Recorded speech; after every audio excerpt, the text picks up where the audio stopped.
تو بندہ بیچارہ اپنی نمازیں چھوڑ دیتا ہے، اپنی آخرت کی لاکھوں نہیں کروڑوں نہیں اربوں کی قیمت کی جنت کو چھوڑ دیتا ہے اور اس کے پیچھے لگ جاتا ہے۔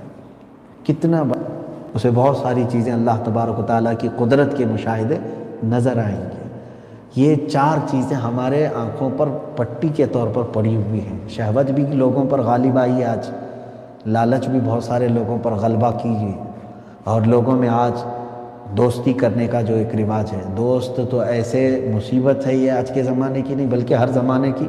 قرآن یوں کہتا ہے، یا ویلتا لیتنی فلانا لیتنی یا ویلتا لیتنی لم اتخذ فلانا خلیلا۔ اللہ تعالیٰ فرماتے قیامت کے دن کچھ لوگ یہ کہیں گے، اے کاش میں فلاں کی دوستی نہیں کرتا تو آج اچھا ہوتا۔ کچھ لوگ صرف دوستی کی وجہ سے جہنم میں جا رہے ہوں گے۔ آج دیکھ نہیں رہے بیچارہ کسی ایک آدمی کو کرونا افیکٹ ہوا، لیکن دوست کتنے تھے ان کو بھی پکڑ کے لے جا رہی پولیس، کون کون ان سے بات کیا ان کو بھی اٹھا کے لے جا رہی ہے۔ اور کچھ لوگ آج پچھتا رہے، کاش میں اس کو میسج بھی نہیں کیا ہوتا تو اچھا ہوتا، مجھے کوارنٹائن کر دیے۔ تو بہرحال میں یہ نہیں کہتا کہ دوستی نہیں ہونی چاہیے، بلکہ دوست اسے بنائیں جو تمہاری آخرت کا تمہیں یاد دلائے، دوست اسے بنائیں جو تمہارے اخلاق و کردار میں تمہاری تربیت کر سکے، دوست وہ نہیں جو تمہیں یاد خدا سے غافل کر دے اور عیاشیوں کے اڈے پر لے جائے، خود بھی بہک جائے اور خود دوسروں کو بھی بہکائے۔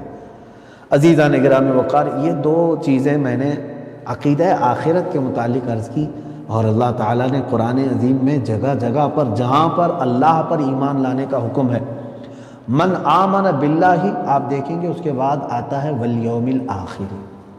کئی آیتوں میں یہ ہے جو اللہ پر ایمان لایا اور آخرت پر ایمان لایا، یہ 2 بہت بنیادی چیزیں ہیں۔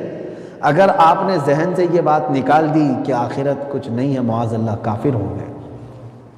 آخرت ہونا ہے۔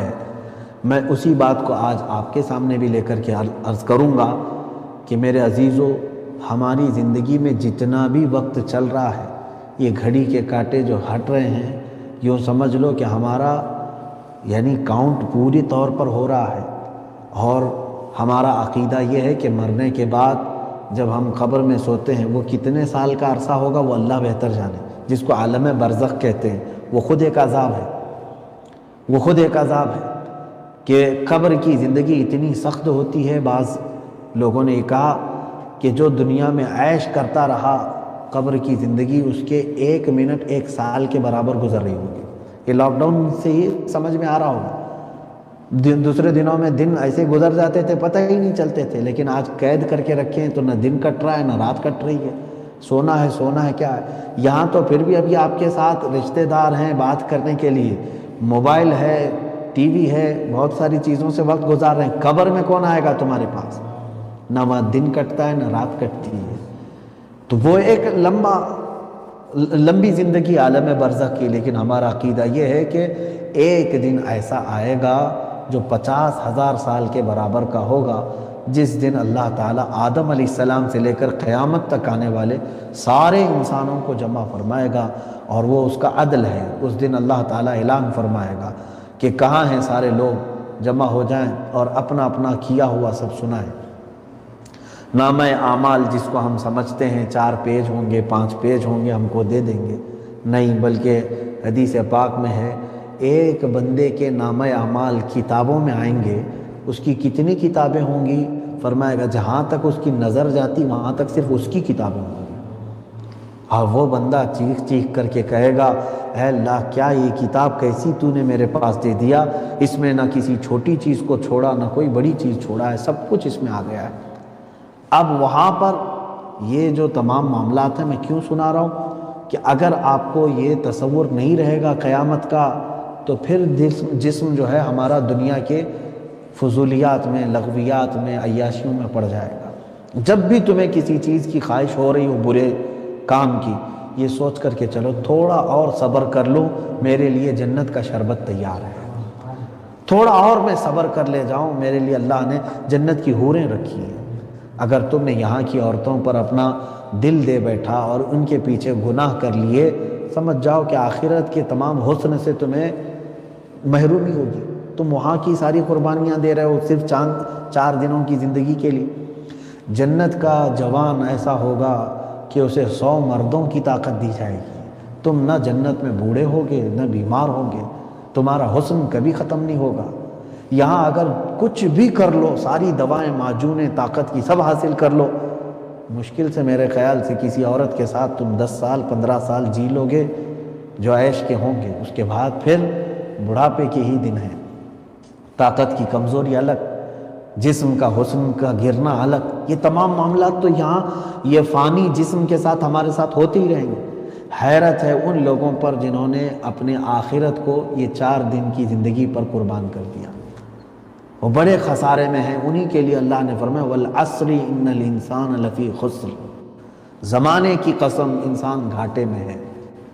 اللہ فرما رہا ہے انسان گھاٹے میں ہے۔ اولئک الذین اشتروا الضلالۃ بالہدی، یہ وہ لوگ ہیں جنہوں نے گمراہی کو خرید لیا ہدایت کے بدلے میں۔ کتنے بیوقوف ہیں ایسے لوگ۔ میں یوں سمجھ آپ کو بتا دوں، آپ اس شخص کے بارے میں کیا کہیں گے، اس شخص کے بارے میں کیا کہیں گے؟ آپ کے ہاتھ میں 2 روپے کی ایک چاکلیٹ تھی، 2 روپے کی ایک چاکلیٹ تھی، آپ نے اس کو اتنا سجایا اور کہا کہ اس میں ایسی ایسی چیزیں ہیں، فلاں ہیں، وہ ہیں، یہ ہیں، آپ نے اس کو ملمہ سازی کر دی، بیان بات کرنے کا آپ کے پاس فن تھا۔ بیچارہ ایک بھولا آدمی آیا، اس نے پوچھا کہ کیا ہے یہ؟ کہا ایک چاکلیٹ ایسی ہے جو تم کو جوان کر دے گی، تم کو فلاں کر دے گی، وہ کر دے گی۔ کتنے کی ہے؟ آپ نے کہا 1 لاکھ روپے کی۔ 1 لاکھ روپے کی۔ اس بندے نے 1 لاکھ روپے دے دیے اور آپ نے اس کو 2 روپے کی چاکلیٹ پکڑائی۔ آپ نے اس کو بیوقوف بنایا کہ نہیں بنایا؟ اور میں سمجھتا ہوں وہ کتنا بڑا بیوقوف ہے جو اتنی بڑی رقم 1-2 روپے کی چاکلیٹ پہ دے دیا اور واپس لایا، اس چاکلیٹ میں کچھ بھی نہیں تھا۔ سیم ایسی ہی ہے دنیا، یہ ساری چیزیں ایسے دکھاتی ہے، یہ جتنے بھی ہماری زندگی کے طور طریقے ہیں یوں ہمیں بتاتی ہے کہ بھائی کیا کرنا ہے، نہیں زمین تو لینا ہے، گھر تو بنانا ہے، اتنا وہ کرنا ہے، اور یہ تمام چیزیں جمع کرنا ہے، بینک بیلنس ہونا ہے، ارے یہ نہیں ہے تو کیسے چلے گا، ویسے چلے گا۔ تو بندہ بیچارہ اپنی نمازیں چھوڑ دیتا ہے، اپنی آخرت کی لاکھوں نہیں کروڑوں نہیں اربوں کی قیمت کی جنت کو چھوڑ دیتا ہے اور اس کے پیچھے لگ جاتا ہے۔ کتنا بڑا خسارہ ہے، کتنا بڑا گھاٹا ہے۔ اسی لیے آخرت کا تصور جس کے ذہن سے نکل گیا تو وہی لوگ ہیں جو آج آوارہ ہیں، لغویات میں پڑے ہوئے ہیں۔ میں سمجھتا ہوں ہمارے بچے جوان سب سے میں کہوں گا موت کی دستک عنقریب آنے والی ہے تمہارے گھر پر۔ یوں سمجھ کر کے چلو ہمیشہ تمہاری گردن کے پیچھے ملک الموت ہے تیار، کسی بھی دن وہ تمہیں دبوچ لے گا۔ موت کا فرشتہ تمہارے آگے پیچھے ہے، تمہاری روح نکالنے کے لیے وقت ذرا بھی نہیں لگے گا۔ ایک بندے کی روح نکالنے کے لیے انہیں زیادہ وقت نہیں لگتا۔ عزیزان گرامی وقار، یہ تمام باتیں میں نے عقیدہ آخرت کی اس لیے عرض کی کہ آج اکثر لوگ اپنے زندگی میں اتنے مست ہو چکے ہیں کہ ان کو یہ یاد بھی نہیں رہ گیا کہ ان کو بھی مرنا ہے، ان کو بھی جانا ہے، ان کو بھی اللہ رب العزت کے حضور کھڑا ہونا ہے۔ لہٰذا ان تمام چیزوں کو اللہ تبارک و تعالی ہمیں اصلاح کی توفیق عطا فرمائے۔ ہمارے آخرت کا تصور جب تک رہے گا، میں ہمارے خاندانی بزرگ تھے، ان کے متعلق میرے والد ہمیشہ کہتے تھے، کوئی بھی کچھ کہتا تھا تو وہ صرف اتنا کہتے تھے آخرت سے ڈرو، آخرت سے ڈرو کہ تمہیں حساب دینا ہے۔ وہ کسی کو بھی کچھ بھی بولتے، بچوں کو بھی ڈانٹتے تو یوں کہتے تھے کہ بیٹا تو ایک دوسرے کے ساتھ تم جھگڑا کر رہے ہو، آخرت سے ڈرو، اللہ کے پاس تمہیں حساب دینا ہے۔ حتیٰ کہ حدیث پاک میں اگر آپ نے بیل کو، جانور کو بھی مارا ہے، قیامت کے دن وہ جانور بھی اٹھایا جائے گا اور وہ کہے گا کہ میرے چہرے پر فلاں پر اس نے مارا تھا، اس کو مجھے بدلہ دیا جائے۔ حالانکہ جانوروں کو معدوم کر دیا جائے گا بعد میں، لیکن ان کو ان کا حق دلایا جائے گا۔ یہ تمام چیزیں تھیں آخرت کے تصور کی، بہت ساری باتیں رہ گئی ہیں عرض کرنے کی تفسیر میں۔ آل عمران میں اللہ تبارک و تعالیٰ نے جو باتیں عرض فرمائی ہیں، ارشاد فرمائی ہیں میرے مولا تعالیٰ نے، عقیدے کے متعلق بہت ساری ہیں، خاص طور پر ایک آیت میں تلاوت کر لوں، قل ان کنتم تحبون اللہ فاتبعونی یحببکم اللہ۔ کون ہے دنیا میں جو یہ نہیں چاہتا کہ اللہ تبارک و تعالیٰ سے محبت کرے؟ آپ لوگ بھی چاہتے ہیں، ہم بھی چاہتے ہیں، آپ چاہتے ہیں نا کہ میں اللہ سے محبت کروں۔ کچھ لوگوں نے مجھے یہ میسج کیا تھا کہ کچھ ایسا طریقہ بتائیے جس میں ہم صرف اللہ سے محبت کریں، ساری محبتیں نکل جائیں۔ میں ان کو ڈبل چیز بتاتا ہوں۔ آپ نے سوال کیا کیا کیا؟ ہم اللہ سے ہی محبت کرنے لگ جائیں، ایسا کوئی وظیفہ وغیرہ بتا دو۔ بلکہ میں آپ کے سوال کا الٹ کر کے بتا دوں۔ آپ چاہ رہے ہیں نا آپ اللہ سے محبت کا راستہ دیں، اگر میں یہ بتا دوں تم نہیں، اللہ ہی تم سے محبت کرنے لگ جائے، اللہ ہی تم سے محبت کرنے لگ جائے۔ ہاں ہے، یہ آیت میں آج ہم نے پڑھا ہے۔ اللہ تعالیٰ یوں فرماتا ہے قل ان کنتم تحبون اللہ، اے محبوب آپ فرما دیں کہ اگر تم چاہتے ہو کہ اللہ سے تم محبت کرو تو ان سب سے کہو فاتبعونی، اے لوگوں میرے پیچھے چلو۔ حضور صلی اللہ علیہ وسلم کو حکم ہوا کہ آپ اپنے غلاموں سے کہیں کہ میرے پیچھے چلیں، حضور کے پیچھے چلیں، تو کیا ہوگا؟ جو حضور کے پیچھے چلا یحببکم اللہ، اللہ ان سے محبت کرے گا، اللہ ان سے محبت کرے۔ ان کے جو ہم غلام تھے، خلق کے پیشوا رہے، ان سے پھرے جہاں پھرا پھر آئی کمی وقار میں۔ اسی کو اس آیت کا یوں سمجھ لیں، اس آیت کا ایک شعر میں ترجمہ اگر دیکھیں گے تو اقبال نے یوں کہا ہے، ہاں حضور صلی اللہ تعالیٰ علیہ وسلم کی اس محبت کو اگر میں شعر میں یعنی ترجمہ قرآن کو بتاؤں تو یوں سمجھ لیں، مشہور زمانہ شعر اقبال کا کہ کی محمد سے وفا تو نے تو ہم تیرے، اللہ تعالیٰ فرما رہا ہے کی محمد سے وفا تو نے تو ہم تیرے، یہ جہاں چیز ہے کیا لوح و قلم تیرے، سب کچھ تیرا ہے۔ حضور اکرم صلی اللہ علیہ وسلم کے پیچھے جو چلا پوری کائنات اس کے لیے نرم بنا دی جاتی ہے۔ تاریخ میں ایسے بہت سارے غازیوں کو ہم نے پڑھا ہے، بہت سارے شہداء کو پڑھا ہے، بہت سارے اولیاء کو ایسا پڑھا ہے کہ جو حضور صلی اللہ علیہ وسلم کی محبت میں فنا ہو گئے، اللہ نے پوری دنیا ان کے پیچھے لگا دی، ان کے تذکرے کبھی ختم نہیں ہوتے۔ ہمارے ہندوستان میں عطائے رسول بھی ہیں، عاشق رسول بھی ہیں۔ سلطان الہند غریب نواز رضی اللہ تعالیٰ عنہ عطائے رسول، حضور کی محبت میں وہ فنا تھے۔ عاشق رسول امام احمد رضا خان فاضل بریلوی رضی اللہ تعالیٰ پوری زندگی وقف کر دی تھی میرے آقا کے پیچھے چلنے کے لیے، حضور صلی اللہ تعالیٰ علیہ وسلم کے لیے ہی آپ نے پوری زندگی وقف کر دی۔ اپنے دل کا ہے انہی سے آرام، اعلیٰ حضرت نے خود یہ کہا، لو لگی ہے کہ ہم اس در کے غلام تھے۔